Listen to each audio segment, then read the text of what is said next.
around to minus RS and RC and C and S. What happens to the determinant? Not quite.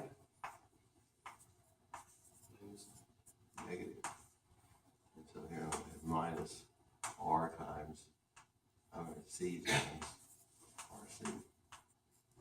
And so I get minus R times S squared plus C squared. So it's minus R. Now, one thing about it, when you make this change of variable, you have to take the absolute value, because it shouldn't matter, like if I'm calculating the area of the circle, the area of the circle is going to be positive. But if I do my change of variable one way and use that setup, well, then I'm going to get a negative answer. So the actual formula is dx dy equals the absolute value of the Jacobian. And of course, we also use, single bars like this to denote determinants. So I guess I'm taking the absolute value of the determinant. But, whatever. Magnitude then? Magnitude, I guess. Or maybe what I should do is just say this whole thing is J. So J is the determinant of that thing, and J can be positive or negative, but the fudge factor has to be positive. So coming back over here, the thing is, I'm starting, my formula for area is the double integral of dx dy. So I got to start in xy coordinates. We're going to say dx dy, right? Well, no, you can do dA, but you can't just say dm dn, because these things are not straight lines. That's where Jacobians come. That's where Jacobians come in. Okay, so but I start here, and the thing is, I've got m and n written in terms of x and y instead of the other way around. So then I'm going to have to be solving for m and n in order to do it. Now, so I could go ahead and take the Jacobian here, dm dn equals that j times dx dy, and then you can say, well, once you figure it out, just go ahead and divide by it. But you'd have the wrong variables. So you want to do it this way, the Jacobian is going to come out in terms of x and y. And so then when I divide by j, I'll have dm dn over something with x's and y's. So I still have to solve it for x and y. So as long as I have to solve it for x and y anyway, I might as well wait till I've done that to work out the Jacobian. All right, so here goes. It turns out it's not too difficult to solve this one for x and y. So I'm going to just think of this as two equations, two unknowns. Somewhere. I guess here's a good place to sit. So xy equals n, and y over x equals m. How do I eliminate, let's say, x in order to get y in terms of m and n? So it looks like two equations, four unknowns, but I'm going to think of it as two equations, two unknowns. I'll think of x and y as my unknowns, and m and n as constants or parameters or whatever you want to call it. How do I eliminate x? What do you mean eliminate x? Substitute? I can substitute. So if I substitute, if I solve this one for x, I got x equals n over y. So then I've got y over n over y equals m. And so that flips up to the top, and I have y squared over n equals m. And then y squared equals mn, and y equals the square root. That's one way to do it. I prefer just to multiply the two equations. If I do y over x times xy equals mn, oh, that cancels. That's the easy way. Of course, you say, well, yeah, that's the easy way if you notice to do that. But why wouldn't you? You've got x on the bottom and you got x on the top. Just multiply them. X is gone. Okay. So that's what the y equals. Now, getting the other variable x, that shouldn't be hard. X equals n over y. And so that's going to be n over the square root of mn. So the n's will cancel. I'll just think of this as being like the square root of n times n over the square root of m times n. So I've got the square root of n over m.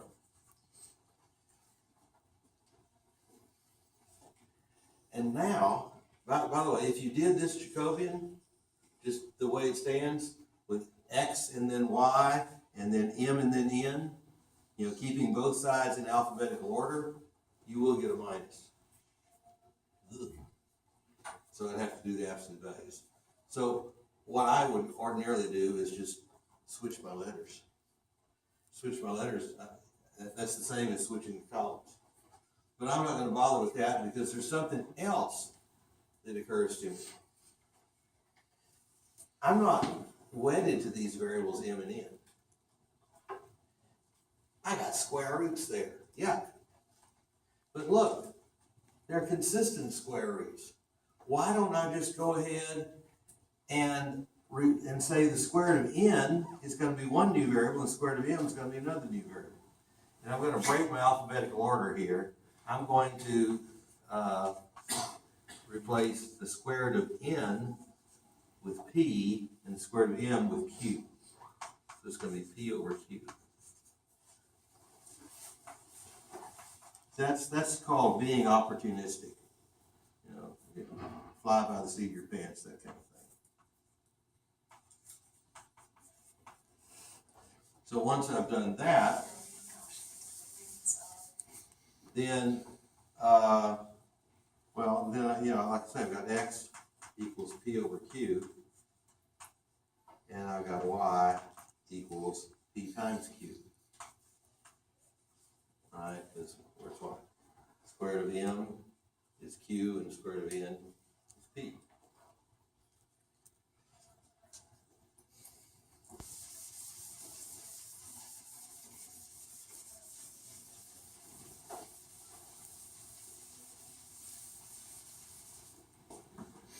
So then let's calculate. So let's say we want Jacobian. We'll take the determinant of del x del p, del y del p, del x del q, del y del q. And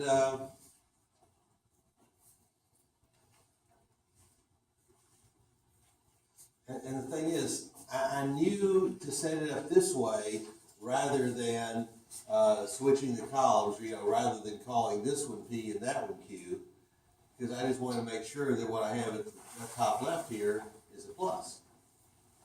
Okay, and it is because x equals P over Q, so when I take the P derivative, I get a plus 1 over Q, but when I take the Q derivative, and Q's in the denominator, I'm going to get minus. So anyway, the derivative of P over Q with respect to P is 1 over Q. With respect to Q, that's a minus 1 power, so I'm going to get a minus 2 power, and it'll be a minus 1 times a minus 2 power, and I have to multiply by P. And then, well, the other one's easy. So where is y? Y is just P times Q. The P derivative is Q, the Q derivative is P. So then, multiply it this way, 1 over Q times P, and then subtract the other one, minus P over Q squared times Q. So it's P over Q plus P over Q.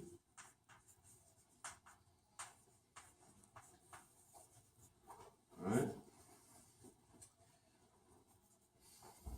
So the area, I wrote my A upside down. Area, I said area, maybe I was thinking volume.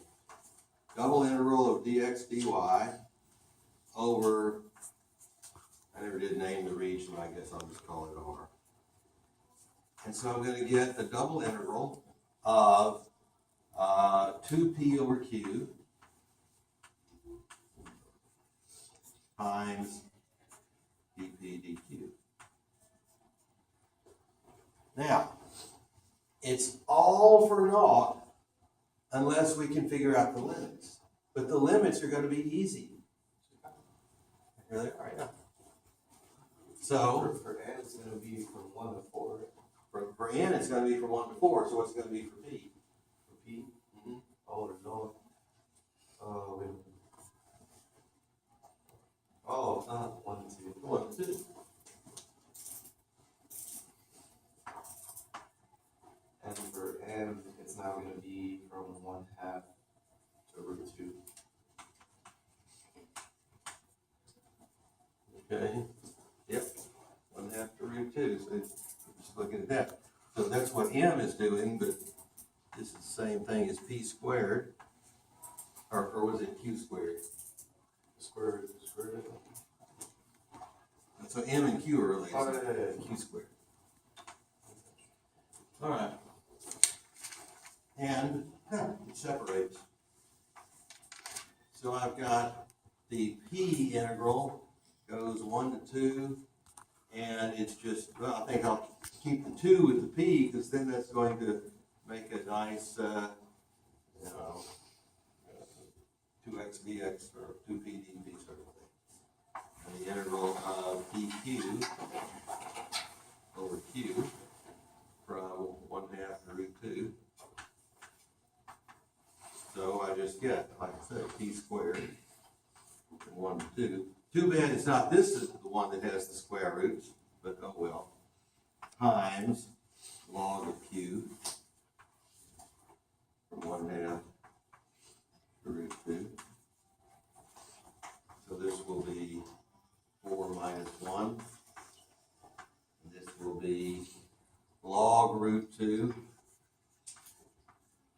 minus log 1/2. What's log root 2? Well, I mean, in terms of log 2, There's 1/2. 1/2 of that. 1/2 log of 2. And the other one, Is going to be plus log 2. so I'm just going to get 3/2 times 3. So 3 times 3/2 log 2 by 9/2. Okay. Work out those 3 integrals and check that you get the same thing when you get done. I have a question. Yeah. You remember how you said it was easier?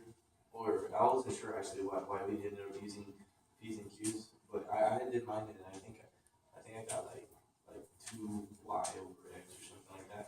Mm-hmm. Right? So if you, And then that wasn't in terms of n or n, right? Yeah. Couldn't we just use those as substitutions?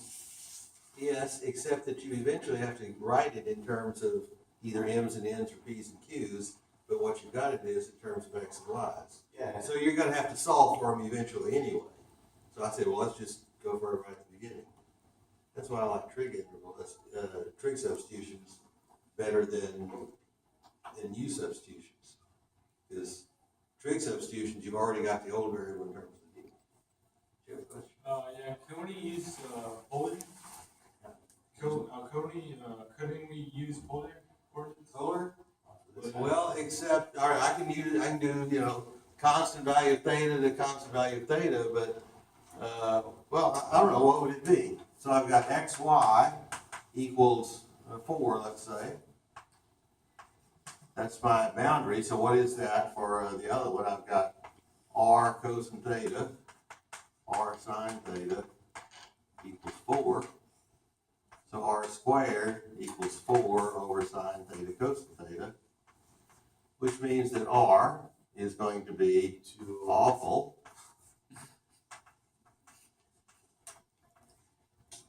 Oh, I guess you could get it down to a square root of the sine of 2 theta, but I just don't see that. Well, you know, maybe so, because you're going to integrate on r first, and so you're going to get r squared over 2, which was, it's, okay, it's doable that way. I don't, and in the sense, you know, that's like off-the-shelf technology, right? Oh, we can always do polar coordinates, and it doesn't work out too awful. So yeah, I never even thought about polar coordinates there, because it just didn't cry out to me polar coordinates. But you're right, since we're doing straight lines to the origin, that's constant values of theta. So it's not too bad. Work it that way also. Of course, the thing about it is, we've got these. Thetas would be hard though. Yeah, well, I mean, they're going to be arccanes or arccosines or something. I like this one better. Mostly, of course, because that's what I thought. All right, well, I want to move on to another new topic. Like I say, we might, I'm hoping we get into where we need this kind of thought process. We have a test on Thursday, right? And we have tests on Thursday. That's why I asked for questions at the beginning. Besides the fact that I always ask.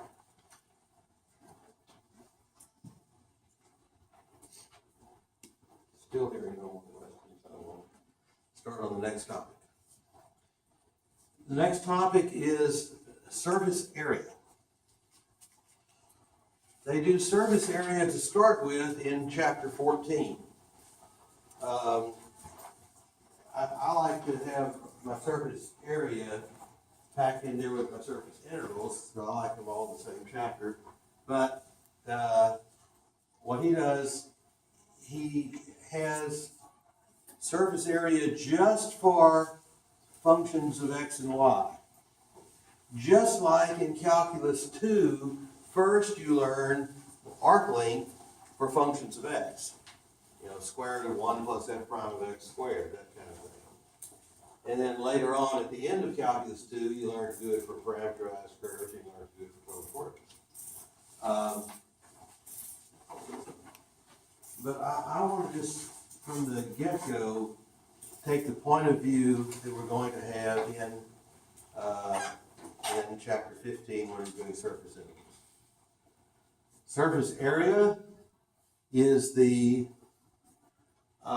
first application of surface intervals, just like arc length is the premier application of type 1 line intervals.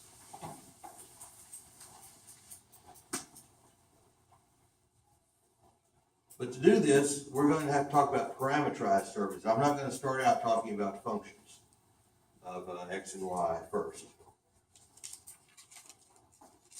But actually, see, this kind of deal here, where I'm sort of looking at curvilinear coordinates here.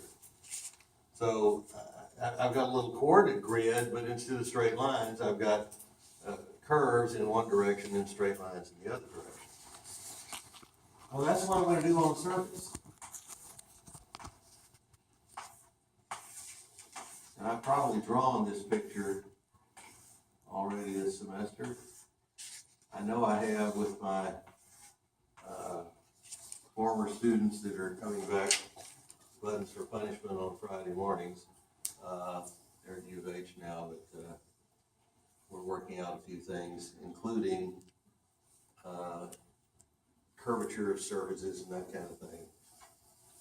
So anyway, that's probably where I've drawn the pictures. Anyhow, I'm going to think of this as, like, say, and usually use U's and V's as the sort of generic parameters for surfaces. So this might be like here V equals -1, and here's V equals 0, V equals 1, V equals 2, etc. And then coming this way, I could have U equals -2, U equals -1, U equals 0, U equals 1, U equals 2. So I've got a little coordinate system defined on my surface. And at any particular point, like say I'm at v equals -1 and u equals, actually let's take v equals 2 and u equals 1. So let's take this point right here. Well, that also has some x, y, and z coordinates. So if I pick some other u and v pair, I'll get some different x, y, and z coordinates. So basically, I've got 3 different functions here of u and v. X equals one function of u and v. Y equals another function of u and v. And z is another function of u and v. And again, I'm using the physics idea of having the names do double duty, both as a dependent variable name and as a function name. But all that's saying is x is a function of u and v, and we might as well call it x, and y is a function of u and v, and we might as well call it a function of y, etc. Now, so if I then took x of 1, 2, then I get the x coordinate of that point right there. And so that's what we're going to go with. X, y, and z are functions of the parameters, just like when we have a curve, then x and y are functions of the curve parameter, like t. T equals 1, t equals, why did I cross it twice? T equals 2, t equals 3, etc. All right, so then x would be one function of t, and y would be another function of t. Same kind of deal. And then we go in here and work out the differentials, dx, dy, and then when I want to do ds, I've got ds squared equals dx squared plus dy squared, and that's how we get into the arc length game. All right, so now I want to do this same thing for surface area. One thing I did with this is I turned it into vectors. When we got into the chapter on vector valued functions, we said, oh, this is an ideal place for vector valued functions. I'll just think of all these points as being the heads of vectors that are based at the origin. Okay, so what happened then? I called it R of t. R of t would be xi plus yj. Well, that's what I'm going to do with these.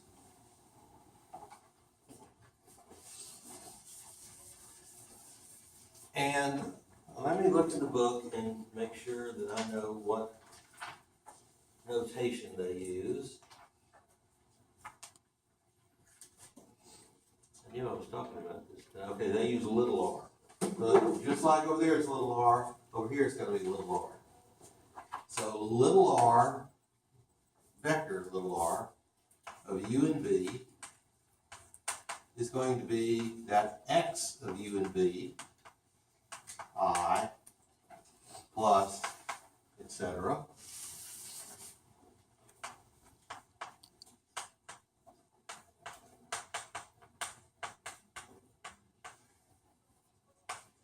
And, you know, we get tired of writing this mess so quickly. So, again, it's just xi plus yj plus zk. Just like if I was doing a curve, except that now instead of these being a function of one variable, they're functions of two variables. So there's the starting point for this whole idea of parameterized surfaces.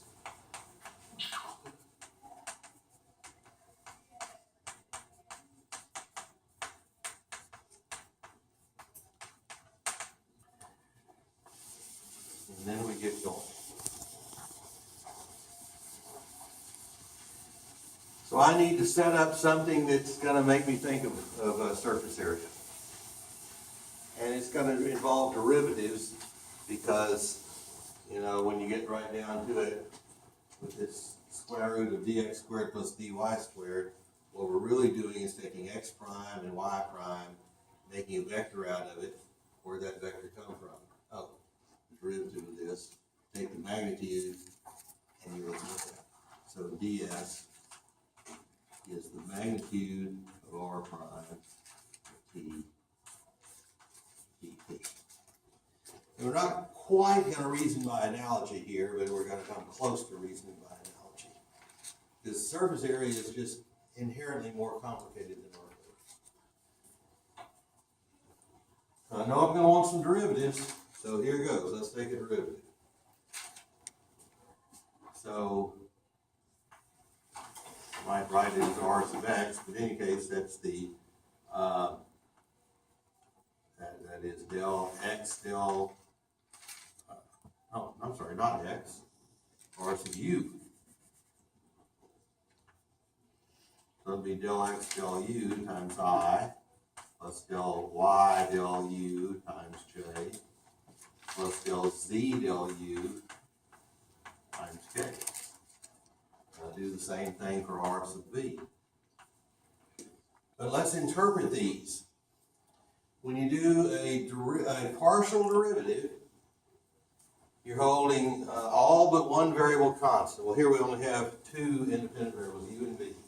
So when I do r sub u, I'm holding v constant. Where is v constant? V is constant on these little curves across here.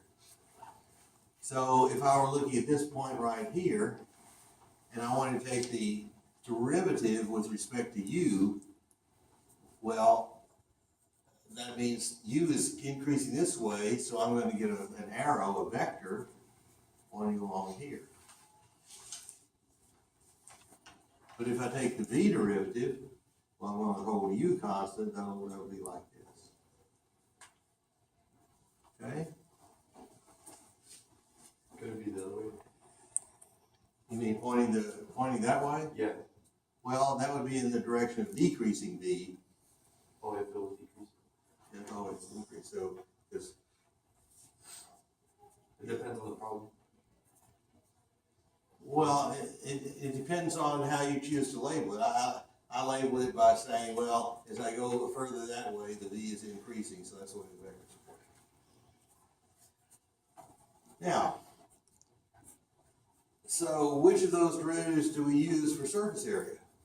If I'm doing arc length, if I want to do arc length of this coordinate curve here, I just take r sub u, take its magnitude, and integrate with respect to u. Call it u instead of t if I want to. But for surface area, which one do I choose? You got to choose both. Because, and again, just u by itself doesn't cut. Taking the area, right? Because I need to be taking the area. That's right. And neither one of these vectors establishes an orientation for the surface. So I mean, this might be the u derivative, and this might be the v derivative. And well, neither one of these gives you a rigid framework. But the normal vector gives you a rigid framework. You don't have any wiggle room if you look at the normal vector. You can't jostle it either way. And so that's what I'm going to do. I'm going to take the normal vector. How do you get the normal vector? You get the normal vector? From the tangent vectors. Is it a cross product? It is a cross product. So, and let me look at their notation here. So this is one of the places the other book really screwed up. I always forget. Actually, he doesn't seem to have a notation for it. Well, I'm going to go ahead and use the notation that I'm consistent with. My name for it, N, of course. But I make it one of these really stylized N's, like the lightning bolt or whatever. Harry Potter, there you go. And I call it Funky N. Okay. But I've got a type, I think, Comic Sans Serif font, and it's in there. So I have part of my equation editor set up for that font. User 2, I think it's called. Anyway, so N, funky N, is R sub U cross R sub V. And in the book, he just keeps on writing R sub U cross R sub V all the time. Now, one of the applications of cross product, back in chapter 11 or whatever chapter that was, what was an interpretation of cross product besides a vector that's perpendicular? What did the magnitude of the cross product tell us? The magnitude of the cross product? Yeah. The magnitude of the cross product would give us a cross. There. It's area. It's area. So it would be like the area of this little tangent plane right here, this little tangent parallelogram.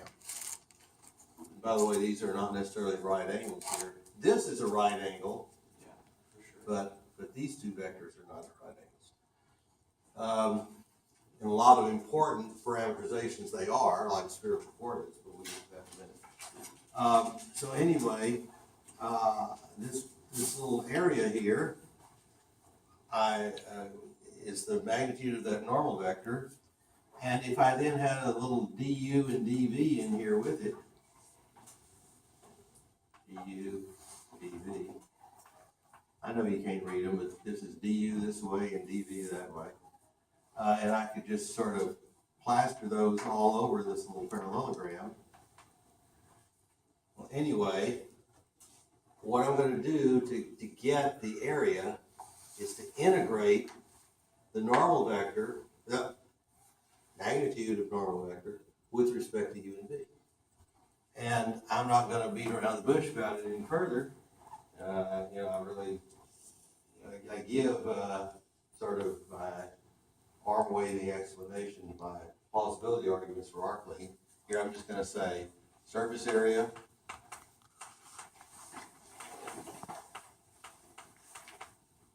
equals the double integral of the magnitude of the normal times du dv.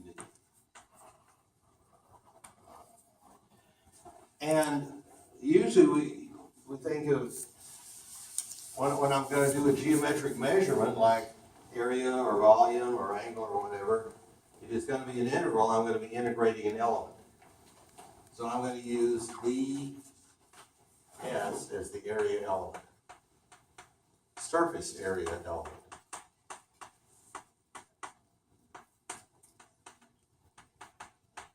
So what I'm saying is that ds equals the magnitude of the normal times du dv.